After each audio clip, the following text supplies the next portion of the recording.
আসসালামু আলাইকুম। আমি তাজ গার্ডেন অ্যান্ড ব্লগ থেকে তাজমিন বলছি। আশা করছি সবাই ভালো আছেন, আমরাও খুব ভালো আছি। আমি আপনাদের মাঝে আরেকটি নতুন ব্লগ নিয়ে হাজির হলাম। আপনারা দেখতে থাকুন এবং সাথে থাকুন। আর আজকে আপনাদের মাঝে শেয়ার করব শাক সবজি হারভেস্টিং। আর প্রথমে আমি এখানে ঢ্যাঁড়স তুলে নিচ্ছি।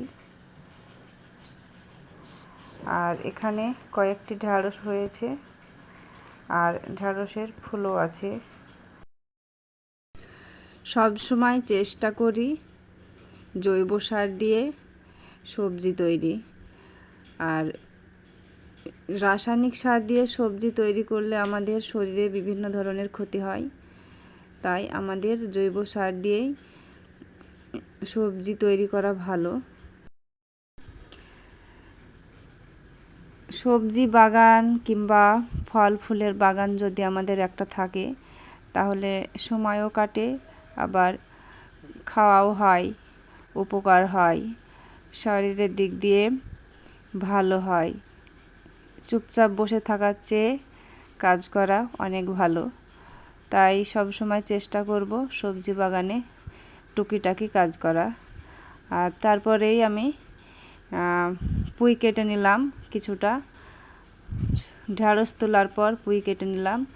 তারপরে এই যে আমি এখানটায় কলমি শাক কেটে নিচ্ছি। এই কলমি শাকগুলো খুবই সুন্দর, হেলদি। আর এই যে দেখুন পাতাগুলো সবুজ, একদম কচি পাতা।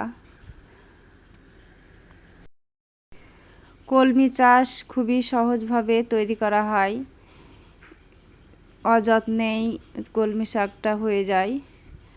আর এই যে দেখুন ঘন ঘন মানে সকাল সন্ধ্যায় জল দিলেই কোনো সমস্যা হয় না। কত সুন্দর সবুজ পাতা। আর কলমি শাক আমাদের খাওয়াটাও শরীরের পক্ষে খুবই ভালো। রাসায়নিক সার ছাড়াই জৈব সার দিয়ে তৈরি। কলমি শাকের ডালপালাগুলো খুবই ঘন ঘন আছে, তাই বাড়তে পারছে না। আর আমি একদিন এই ডালগুলো আমি মাঝে মধ্যে কেটে আরেকটি বেডে লাগাবো, সেটাও আপনাদের আমি শেয়ার করব।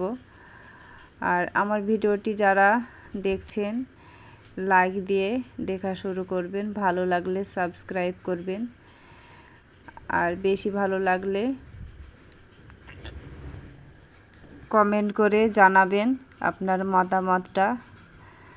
আর চেষ্টা করব আপনাদের মাঝে আরও নিত্য নতুন ভিডিও শেয়ার করার। আজকে আমি 3 ধরনের শাক আর একটি সবজি, এখানে আমি সবজি বলতে ঢ্যাঁড়সটা তুলে নিয়েছি আর পুঁই শাকটা তুলে নিয়েছি, আর এখন তুলে নিয়েছি কলমি শাক। আর তারপরে আমি তুলে নেব রাঙা আলুর শাক।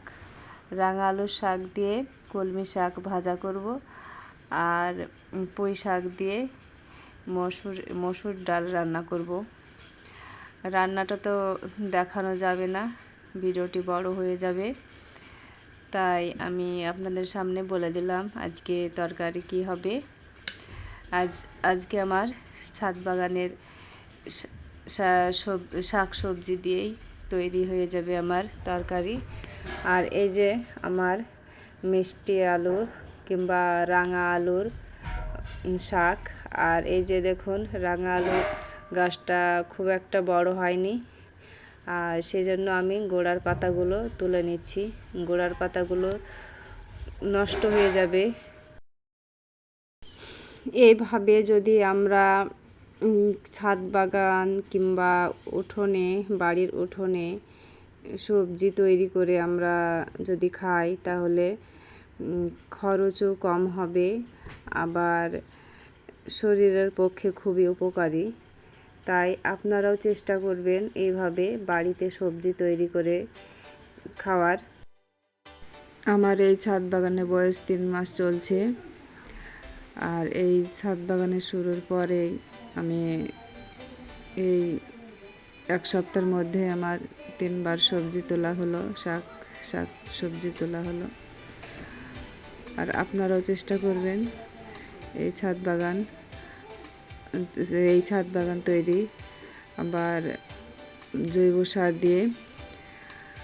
আর আমিও জৈব সার দিয়েই আমি এই ছাদ বাগানটা শুরু করেছি। আরও চেষ্টা করব ভালো ভালো ফলের গাছ লাগাবো, আরও সবজি লাগাবো, আপনাদের মাঝে শেয়ার করব।